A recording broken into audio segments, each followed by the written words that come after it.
நாட்டில் நடந்து வரும் அண்மைய சம்பவங்கள் தொடர்பில் அனைத்து தரப்பினரும் நிதானம் காக்க வேண்டும்.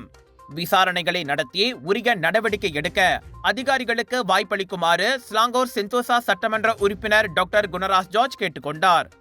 நிலைமையை மோசமாக்கும் வகையில் எந்த ஒரு தரப்பினரும் உணர்ச்சிகளை தூண்டிவிட முயற்சிக்க கூடாது. சட்டம் தன் கடமையை செய்து எந்த தலையீடும் இல்லாமல் நீதி நிலைநாட்டப்பட வேண்டும் என்றார் அவர்.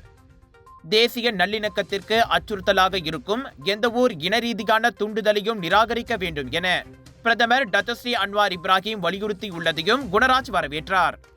இந்த விஷயத்தை போலீஸ் விரைவாக கையாண்டுள்ளது. மலேசியர்களின் ஒற்றுமையை அச்சுறுத்த முயற்சிக்கும் எந்தவொரு தரப்பினருக்கும் இது ஒரு கடுமையான எச்சரிக்கையாக இருக்கும் என்று நம்பப்படுகிறது.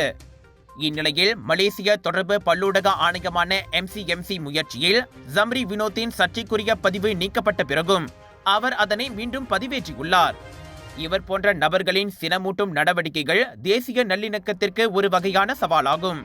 இது தொடர அனுமதிக்க கூடாது என குணராஜ் கூறினார். தேசிய ஒற்றுமை சம்பந்தப்பட்ட பிரச்சனைகளில் நாம் சமரசம் செய்து கொள்ள முடியாது. மலேசியா பல மதங்களை கொண்ட நாடு.